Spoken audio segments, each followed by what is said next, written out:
이 시간은 기프트 전인 코칭 전문학교와 조셉병원 원장이신 조셉전 박사의 칼럼 시간입니다.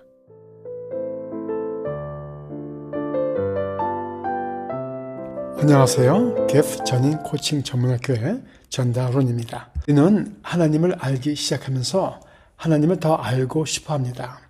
호세아 6장에서는 여호와를 힘써 알라고 합니다. 그런데 하나님을 안다는 것은 무엇일까요? 어떤 것이 하나님을 잘 아는 것일까요? 예수님을 처음 영접했을 때 우리는 성경 말씀이 매우 심오하고 기쁘고 좋습니다. 예수님을 통한 하나님의 사랑을 깨달았을 때 우리는 성경을 통해 하나님을 더 알고자 합니다. 우리가 처음 사랑하는 사람이 생겨 연애를 시작했을 때 그 사람을 알고 싶어하고 그 사람과 같이 있고 싶어하고 시간 가는 줄 모르고 기회만 되면 그 사람과 같이 있고 싶어하는 것처럼 우리가 예수님을 처음 영접했을 때 성경을 통해 하나님 알고자 성경 공부에 열심을 냅니다.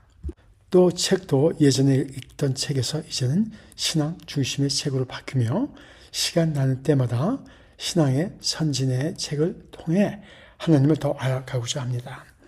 이렇게 성경 공부를 통해 C.S. 루이스 같은 사람의 신앙 서적을 통해 우리는 하나님을 지식적으로 알아가기 시작합니다.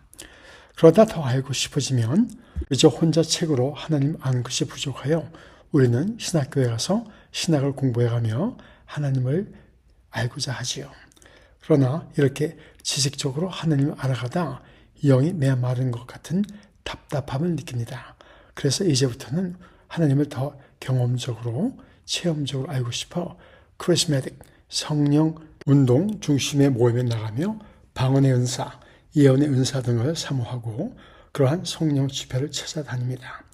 하나님을 더 깊이 체험적으로 알고 싶어서 또 우리의 삶 가운데 어려움이 있을 때 부부간의 갈등, 자녀의 문제, 건강, 경제적 어려움이 올 때 우리는 더욱더 새벽기도, 철야기도 등을 찾아다니며 하나님의 도움을 구하고 부르짖습니다. 그러다 또 의문이 생깁니다. 성경에서는 이사와 기적이 많은데 왜 지금 현재 우리 삶 가운데서는 그러한 이사와 기적을 볼 수 없는가? 또 이러한 체험을 위해 교회 봉사하고 다른 시간보다 교회에서 찬송하고 성령 집에 다니는 시간이 더 기쁘고 즐거워 교회에 미쳤다는 소리를 들어가며 헌신하지요. 그러다 부부 간의 갈등이 더 생기고 왜 하나님 내가 이렇게 헌신하는데 응답이 없으신가? 왜 나의 삶에서는 이렇게 공허한가? 성경 지식은 늘어가고 방언도 하고 예언도 받아봤는데 왜 혼자 있을 때 나의 마음은 오히려 더 공허한가? 왜 나의 대인과의 관계는 더 나아가지 않는가? 한 질문이 생깁니다. 특히 지난 50년간 바이올라 대학의 로즈메이드 심리학교 또 플러시나 학교의 심리학교 등을 통해 우리의 정서와 신앙이 어떻게 연결되어 있는가? 어떻게 우리가 정서적으로 건강한 신앙을 가져올 수 있는가?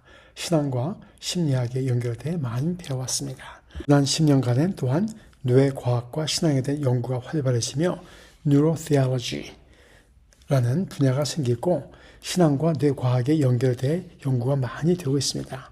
우리가 기도할 때 뇌에 어떤 반응이 일어나는가? 죄책감을 느낄 때 우리 뇌에서는 어떠한 호르몬이 나오며 회개할 때는 어떠한 뇌 호르몬의 변화가 있는가 등등. 이렇게 우리는 하나님을 더 알아가고자 많은 노력을 기울입니다. 또 우리는 매일 기도합니다. 하나님이라는 나 자신이 밖에 있는 대상에게 기도학교, 중보 기도학교 등 참석하고 기도의 ACTS, Adoration, Confession, Thanksgiving, Supplication 등도 배워가며 하나님이라는 나 외의 대상을 향해 많은 시간을 들여가며 우리의 필요를 간구합니다. 그런데 하나님을 안다는 것은 정말 무엇일까요?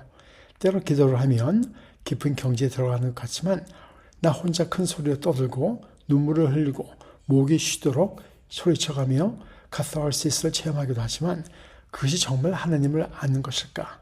때로 이것이 정말 누구를 위한 것인가? 어떠한 의미가 있는 것인가? 이러한 질문을 하면 믿음이 없는 것 같고 말도 안 되는 질문 같지만 한 번쯤 한 발짝 뒤로 물러나 이러한 질문을 해볼 수 있습니다. 또 우리는 인생을 살다가 벽에 부딪힐 때가 있습니다.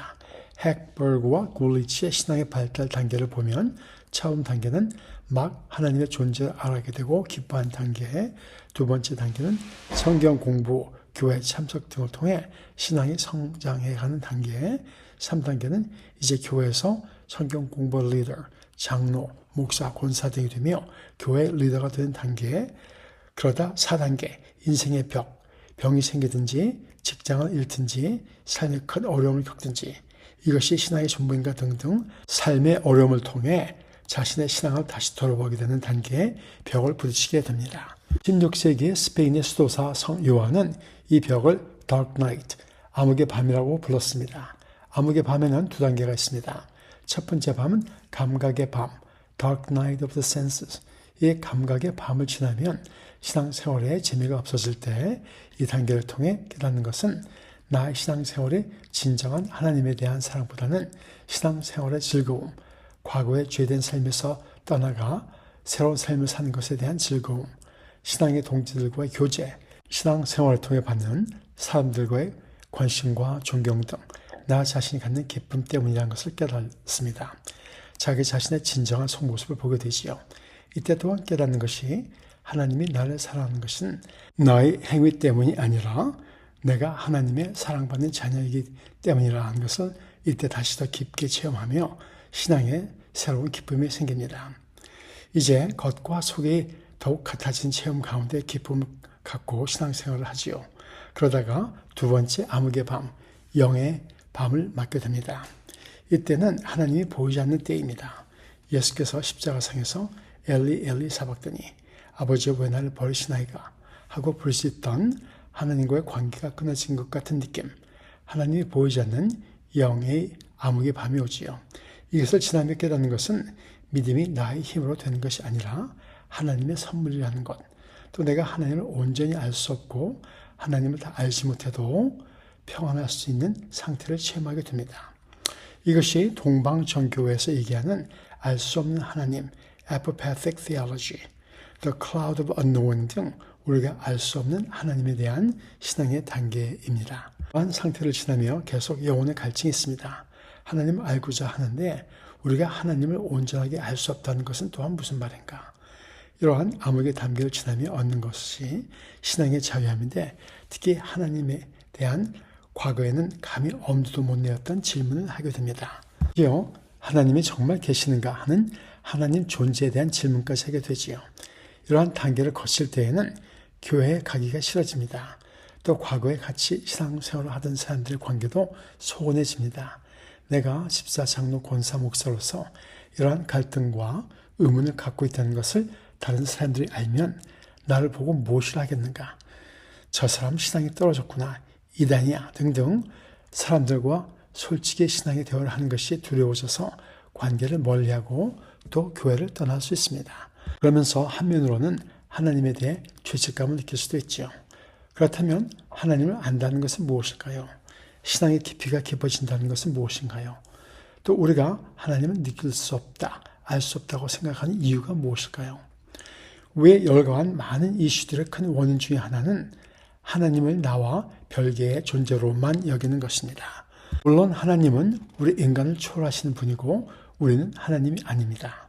그러나 하나님을 나와 별개의 존재로 보고 그를 찾고자 할 때 어려움이 있습니다.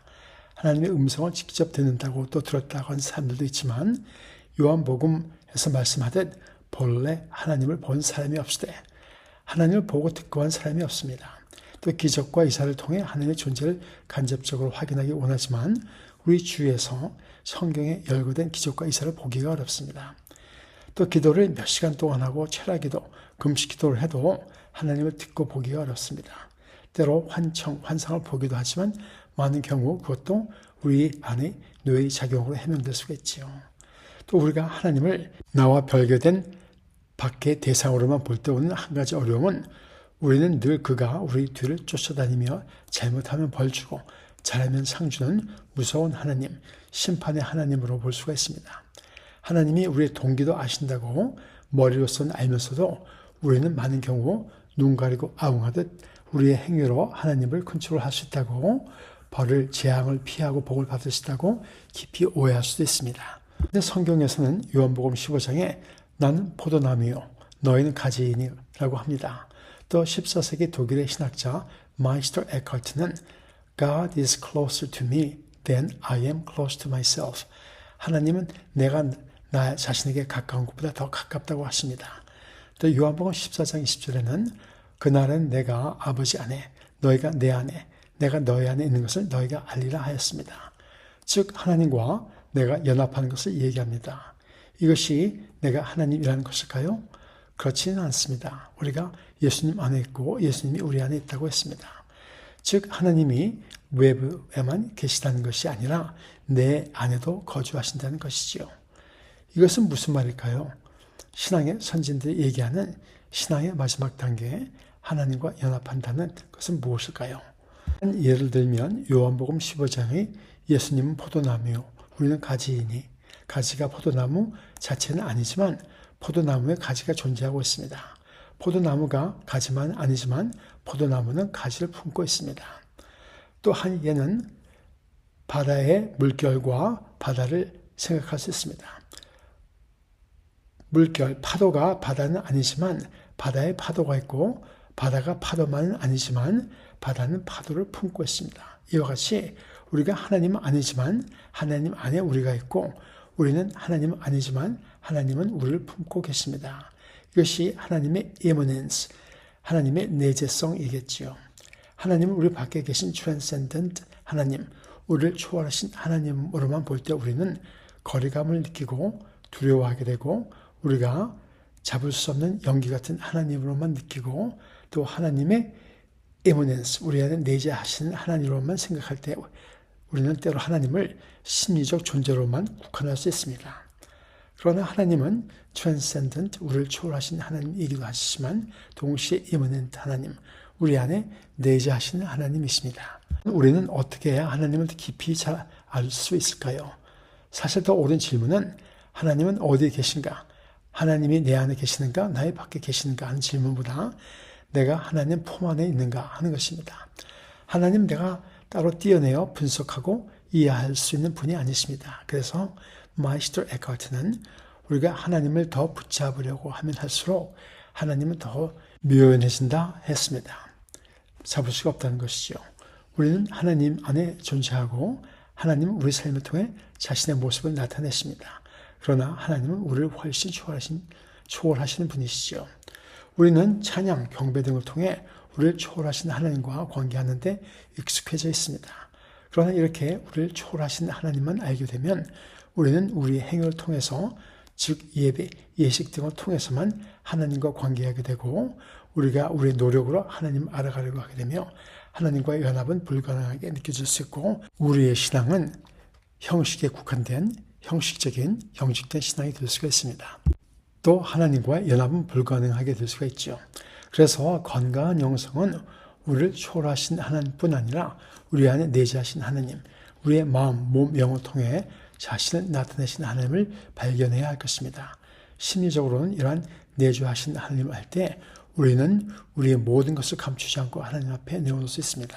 그래서 우리 안에는 하나님과 분리된 것이 없게 되지요. 이럴 때 우리 안에 변화가 생깁니다. 우리의 모든 것을 하나님이 다 아시고 아신 하나님을 알 때 우리는 감추는 것이 없으며 하나님의 사랑 안에서 수치감, 죄책감에서 벗어나 자유하게 됩니다. 이러한 하나님을 알 때 또 체험하게 될 때 우리는 다른 사람을 하나님께서 그들 또한 다 아시고 있는 그대로 받으신다는 것을 알게 되며 우리 또한 그들을 정죄함 없이 받아들일 수 있죠.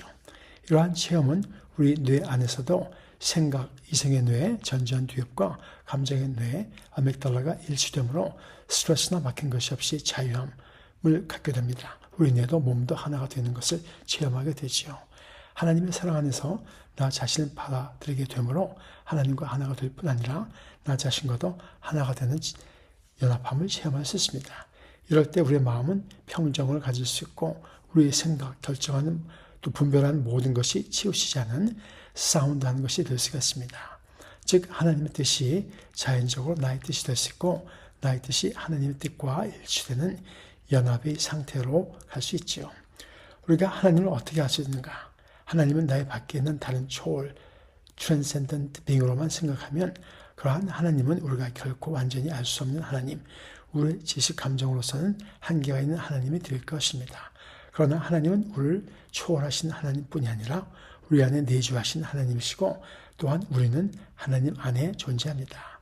그러므로 우리의 생각과 마음이 하나님의 사랑 안에서 하나님께 온전히 나올 때 우리 일생을 통해 온 여러 가지 삶의 장벽을 통해서도 우리의 의지, 마음, 생각을 온전히 하나님께 가져와 그를 신뢰할 수 있게 되며 우리는 우리의 마음과 감정뿐 아니라 몸까지도 하나님과 연합하는 하나님의 마음 존재가 우리의 존재가 되고 우리의 존재가 하나님 안에서 존재하는 하나님과 우리가 연합하고 하나님을 기피하는 체험이 될 것입니다.